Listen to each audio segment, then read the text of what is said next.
আজকের গল্প কালো পেন, কলমে শুভায়ন বসু। কালীপদবাবু ছাপোষা মানুষ। একটা ছোটোখাটো প্রাইভেট কোম্পানিতে কেরানির চাকরি করেন। বিয়ে থা করেননি। একা মানুষ, থাকেন বাগবাজারের পৈতৃক বাড়িটাতে, আর থাকে এক ঘর ভাড়াটে। শরিকি বিবাদে দীর্ঘদিন বাড়িটাতে কোনো রক্ষণাবেক্ষণ হয়নি।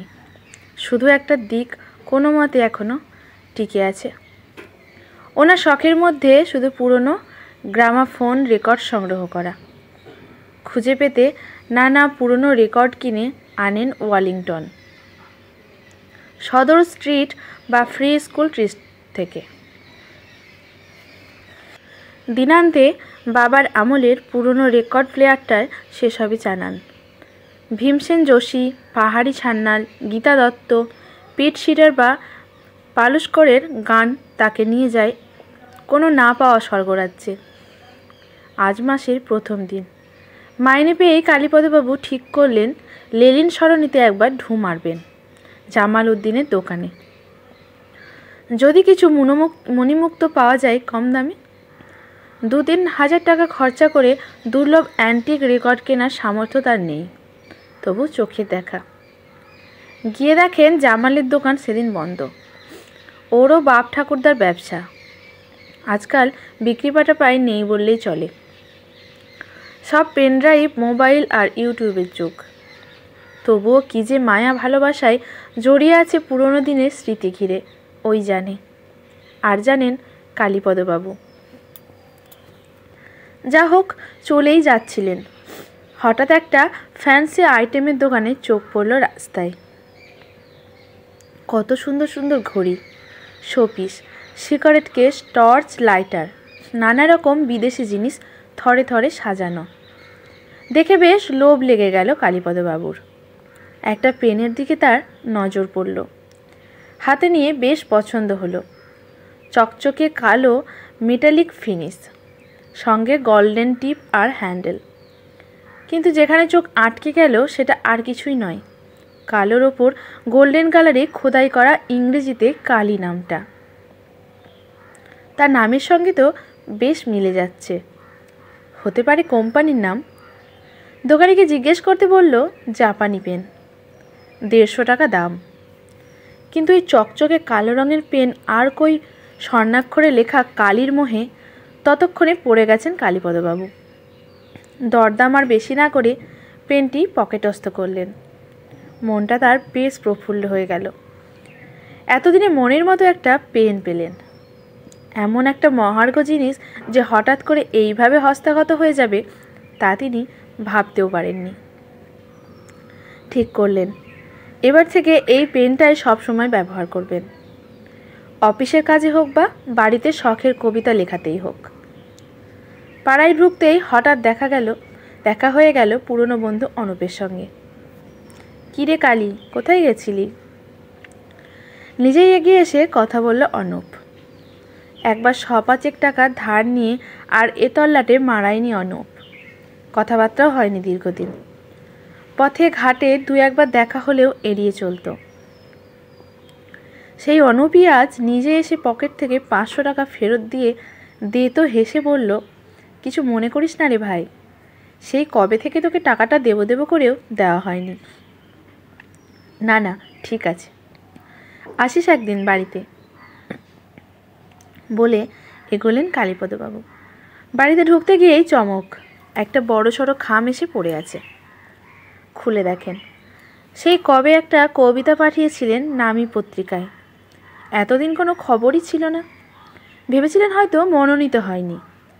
হঠাৎ সেই পত্রিকায় আজ এতদিন পরে ছেপেছে কবিতাটা। পত্রিকার সঙ্গে একটা 1000 টাকার চেকও পাঠিয়ে দিয়েছে। পরপর এতগুলো প্রাপ্তিযোগ কালীপদবাবুর একেবারে দিশাহারা হয়ে গেলেন। হাওয়ায় যেন তিনি ভাসছিলেন। বিকেলে ইজি চেয়ারে বসে একটা কবিতা লিখে ফেলবেন ঠিক করলেন। মনটা আজ বেশ উড়ু, কথাটা ঝাঁক বেঁধে আসছে। তার উপর নতুন পেনটা বের করেই খেয়াল হলো, আচ্ছা পেনটা বেশ পয়া তো। সবে ভাবটা এসেছে, এক লাইন লিখেছেন। তখনই সবিতা আসে চা নিয়ে, সঙ্গে আজ পেঁয়াজি মুড়ি। ওপাশে ভাড়া থাকে ওরা। সবিতার মাই মাঝে মধ্যে বিকেলে চাটা পাঠিয়ে দেয়। কিরে, আজকে দারুণ ব্যাপার যে, দে দে। হঠাৎ পেঁয়াজি ভাজলো তোর মা? বলেই ফেললেন তিনি। না গো জেঠু, আজ বাবা ফিরছে না দিল্লি থেকে, তাই। তোমার 6 মাসের বাকি বাড়ি ভাড়াটাও পাঠিয়ে দিয়েছে মা, এই নাও। বলে একটা খাম বাড়িয়ে দেয় সবিতা। নিজের চোখকে বিশ্বাস করতে পারছেন না বাক্যহারা কালীপদবাবু। কী সব হচ্ছে আজকে? এত সব ভালো ভালো ব্যাপার একদিনেই ঘটছে কি করে? তিনি স্বপ্ন দেখছেন না তো? চিমটি কাটতে গিয়ে বিস্তর লাগলো, বুঝলেন সব সত্যি। সবিতা চলে যেতে তিনি সকাল থেকে হয়ে যাওয়া ঘটনাগুলো ভাবতে লাগলেন। সবই তার পাওনা ছিল, কিন্তু আটকে ছিল। একদিনে সব একসঙ্গে হওয়াটা কি স্রেফ কাকতালীয়? ভাগ্যের চাকা হঠাৎ এইভাবে ঘুরে গেল। কালীপদবাবু আদর করে পেনটায় হাত বোলাতে লাগলেন, সঙ্গে পেঁয়াজিতে কামড়। হঠাৎ দরজায় কে যেন কড়া নাড়ল। কে? বলে গেঞ্জিটা পরে দরজাটা খুলতে গেলেন। ওদিক থেকে কে যেন বলে উঠল, আমি মামা। দরজাটা খুলে দেখেন বড়দির ছেলে সুবিমল। ওদের সঙ্গে তো শরিকি মামলাটা চলছে। বাড়িটা এতদিন এইভাবে পড়ে আছে, না বিক্রি হচ্ছে না সারানো যাচ্ছে। সেই সুবিমল এ সময়? কী রে, কী ব্যাপার হঠাৎ? না গো মামা, এই এলাম আর কি, অনেকদিন আসা হয় না। তা বাড়িটার কি দশা হয়েছে গো? হবে না? কি করব বল? কোর্ট কাচারি মামলাতেই তো সব আটকে আছে, জানিস তো। সেই জন্যই তো এলাম মামা। আমরা মামলা তুলে নিয়েছি। এই নাও কোর্টের কাগজ, বাড়ি এখন থেকে তোমার। সুবিমল এক নিঃশ্বাসে বলে কথাগুলো। সে কি রে, হঠাৎ কি মনে করে? আয় আয়, ঘরে এসে বস। মামার গলায় উৎফুল্লতা। না গো মামা, আজ আর বসবো না। আমি পরশু স্টেটে চলে যাচ্ছি নতুন চাকরি নিয়ে। আর এইসব মামলা মোকদ্দমা ভালো লাগছে না। মা যতদিন বেঁচে ছিল মাও তো চায়নি। সুবিমল সব কাগজপত্র দিয়ে চলে গেল। এও হয়? এ যে মেঘনা চাইতেই জল। বাড়ির মামলা তাহলে মিটল। এবারে বাড়িটাকে মনের মতো করে সারানো যাবে। তিনিই এখন মালিক, বিক্রিও করে দিতে পারেন। অনেক দিন ধরে তেওয়ারি বলে একটা প্রমোটার ছুকছুক করছে। তিনি ভালো করেই জানেন এ বাড়ি বিক্রি করলে কোটি খানেকের বেশি টাকা পাওয়া যাবে। কিন্তু এত টাকা নিয়ে তিনি করবেনই বা কী? খুশি মনে কালীপদবাবু আবার ইজি চেয়ারটায় এসে বসলেন। সামনে সাদা পাতাটা খোলা, আর তার ওপরে পেনটা রাখা। আর কবিতা লেখা হলো না। আলগোছে পেনটাকে হাতে তুলে নেন তিনি। অদ্ভুত তো পেনটা। এটার মধ্যে কি জাদু আছে? কেনার পর থেকেই একের পর এক সুখবর। পেনটাকে ঘুরিয়ে ফিরিয়ে দেখতে থাকেন কালীপদবাবু। ভাবছিলেন, আর কি পাওনা ভালো জিনিস তার জন্য অপেক্ষা করে আছে। পরদিন সকালে কাজের মেয়ে কলি বারবার দরজা ধাক্কা দিয়েও কোনো সাড়া পেল না।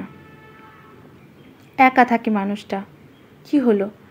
লোকজন ডেকে আনলো সে। দরজা ভেঙে ভেতরে ঢুকতেই খাটে শোয়া অবস্থায় কালীপদবাবুকে পাওয়া গেল। শরীরটা প্রাণহীন, ঠান্ডা, অথচ মুখে কি সুন্দর একটা হাসির রেখা লেগে আছে। ডাক্তার এসে দেখে বলল, ঘুমের মধ্যে হার্ট অ্যাটাক।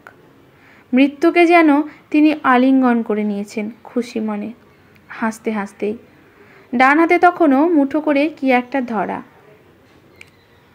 কলি দেখে একটা কালো পেন। ইভিনিং স্কুলে পড়ে কলি। পেন সেও ভালোবাসে। কৌতূহলবশত চুপি চুপি পেনটা নিজের হাতে নিয়ে দেখে ওরই নাম লেখা আছে পেনটাতে, কলি।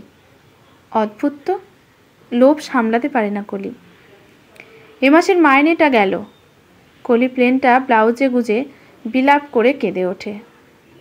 ওদিকে ঘরে তখনও লং প্লেয়িং রেকর্ডটা কিসের যেন দুঃখে বিদীর্ণ হয়ে কেটে গিয়ে বেজে চলেছে নজরুলের গাওয়া গানখানি। ঘুমিয়ে গেছে শ্রান্ত হয়ে আমার গানের বুলবুলি। আজকের গল্পটি এখানেই সমাপ্ত। ভালো লাগলে লাইক শেয়ার কমেন্ট করে পাশে থাকবেন। ধন্যবাদ।